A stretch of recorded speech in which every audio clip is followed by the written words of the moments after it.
El cambio climático no es algo lejano, del futuro, sino de hoy mismo. Y tenemos que tomar medidas ya, y no solo para reducir las emisiones, sino también para discutir la manera en la que vamos a enfrentarnos al impacto que ya percibimos, porque ya está afectando a la vida de la gente común, y los más vulnerables son los más afectados. El cambio climático es una consecuencia de la degradación del medio ambiente y es una bomba de tiempo que se debe desactivar si no queremos desaparecer como especie de planeta Tierra. Las medidas para revertir el deterioro ambiental han de comenzar con una educación permanente, con una adopción de hábitos que conlleven a un diferente estilo de vida y con una mayor voluntad política por parte de nuestros gobiernos. La comunidad científica en todo el mundo ha sonado la alerta. Los activistas han alzado la voz y ya es momento de actuar. Yo soy Vivier Hernández, bienvenidos. El cambio climático es considerado como uno de los principales problemas de la actualidad y se puede entender como un cambio significativo en el sistema climático que se puede dar por décadas o por cientos de años. Además, el cambio climático se puede dar por causas naturales o por acciones humanas. Aunque técnicamente el clima en la Tierra siempre está cambiando, voy a tratar de resumir la historia del término cambio climático. Así que, ¿estás listo? Aquí va. Corría el año de 1896, cuando Svante de Aarhus, un científico y profesor sueco, se convirtió en la primera persona en alertar públicamente el impacto del CO2 en la atmósfera, a través de un ensayo titulado La influencia del ácido carbónico en el aire sobre la temperatura del suelo. En aquel tiempo, el dióxido de carbono solía llamarse ácido carbónico, y Svante especuló sobre su influencia y las variaciones atmosféricas de emitirse de forma masiva. Vayamos ahora hasta el siglo XX. Terminada la Segunda Guerra Mundial, en el periodo de posguerra conocido como la Guerra Fría, la producción industrial incrementó su nivel a máxima potencia. Y en este periodo de tiempo los científicos detectaron ciertas anomalías que llamaron muchísimo la atención, como 2 décadas de bastante frío de 1950 a 1970 y un escalonado calentamiento de 1970 a 1990. A mediados de la década de 1970, la comunidad científica expuso abiertamente por primera vez el término calentamiento global. Y para 1988, la prensa internacional comenzó a vincularlo con algo llamado efecto invernadero. A finales de la década de 1980 y comienzos de 1990, líderes políticos como Ronald Reagan y Margaret Thatcher incluyeron en sus agendas políticas al calentamiento global como una amenaza para nuestro planeta.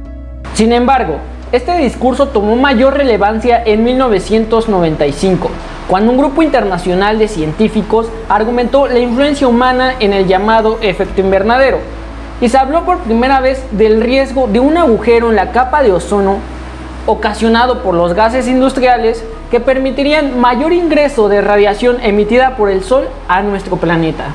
De tal manera que en 1995, la Organización de las Naciones Unidas organizó en Berlín la Convención del Cambio Climático y fue presidida por Angela Merkel, quien profesaba la necesidad de que las naciones exportadoras de petróleo redujeran considerablemente las emisiones de gases de efecto invernadero. Gases como el dióxido de carbono, el metano y el óxido nitroso, que se producen a partir de los combustibles fósiles y que son los principales responsables del aumento de la temperatura de nuestro planeta, según el Centro de Investigación de Hidráulica Británica y el Centro de Investigación del Medio Ambiente de Oxford.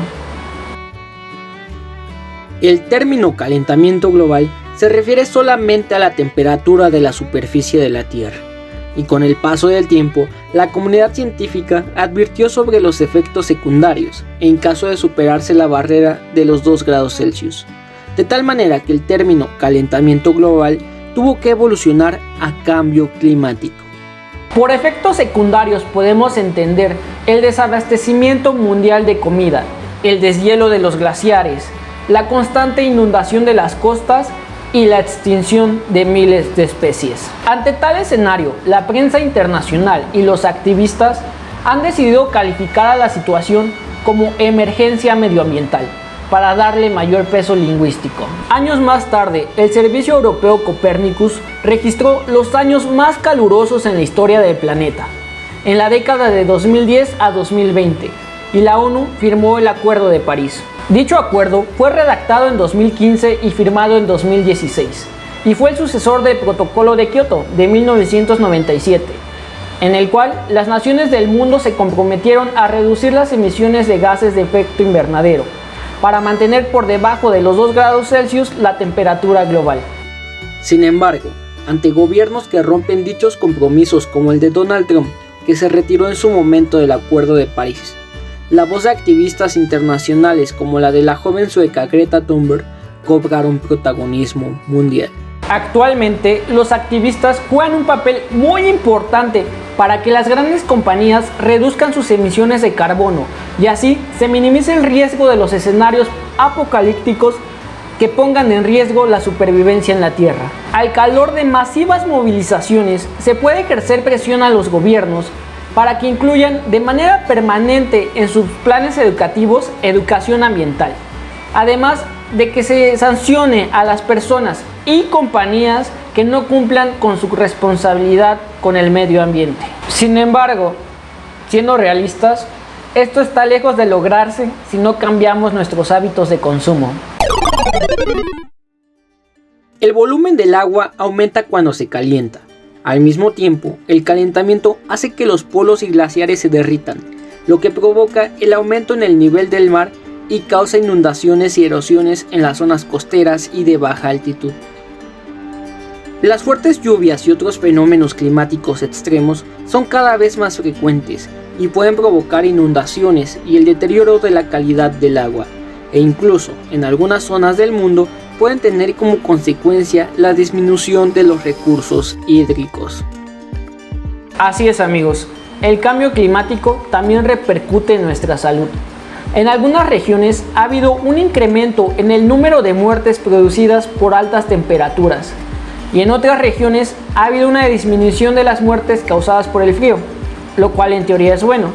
Pero además se observan cambios en la distribución de algunas enfermedades transmitidas por el agua.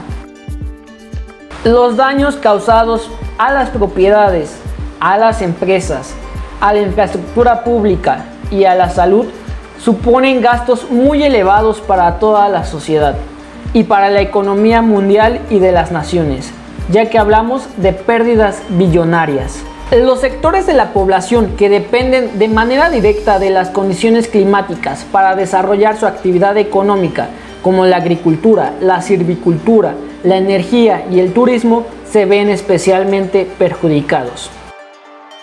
El cambio climático está ocurriendo tan deprisa que muchas especies de plantas y animales tienen problemas para adaptarse. Varias especies terrestres, marítimas y de agua dulce se han trasladado a otros hábitats, y algunas especies de plantas y animales estarán aún más expuestas al riesgo de extinción si las temperaturas medias globales siguen subiendo de manera descontrolada. Utilizar medios de transporte alternativos como bicicletas o incluso el transporte público en lugar de un automóvil propio ayuda a disminuir las emisiones de carbono. Ahorra energía. Apaga y desenchufa tus aparatos electrodomésticos cuando no los estés usando. Reduce y reutiliza incluso el agua. Informa y educa a los demás. En mi opinión, hay 3 retos que debemos afrontar para combatir el cambio climático. El primero tiene que ver con la procrastinación, y es que debemos considerar que las futuras generaciones no son las únicas que deberán hacer frente a un problema del cual no son responsables. Es un asunto de unidad y de consenso multilateral. Se trata de trabajar en equipo, porque el clima es algo global. El segundo es desarrollar mecanismos de adaptación a lo inevitable. Y por último, necesitamos fortalecer la educación ambiental a nivel formal e informal para poder profundizar en los impactos del cambio climático. El cambio climático es una triste realidad que ocurre frente a nuestros ojos, y observamos sus manifestaciones en la contaminación de los cuerpos de agua, en la extinción de especies, en la pobreza, en las enfermedades, en la contaminación del aire, en los desastres naturales, en las prolongadas precipitaciones, en el aumento de la temperatura, en los periodos largos de sequía, en el cambio de dirección de los vientos, en el deshielo de los polos, en los cambios de migración de los animales y en el aumento del nivel del mar. En mi opinión, el cambio climático es pérdida y daños por todas partes, y hacerle frente exigirá un cambio de mentalidad. Hacer frente a una crisis global como esta demanda que toda la humanidad sea más empática y responsable con el medio ambiente. Para ayudar al medio ambiente hay que modificar conductas y hábitos en nuestro estilo de vida. Y si bien suena como una cruzada bastante difícil, el bienestar de nuestro planeta merece la pena. Y podemos iniciar exigiendo a nuestro gobierno justicia ambiental. Esto es todo por hoy, amigos. Muchísimas gracias por llegar hasta esta parte del video. No olvides compartirlo y suscribirte a este que es nuestro canal para platicar de política. Cuéntame, ¿eres ambientalista? Bye.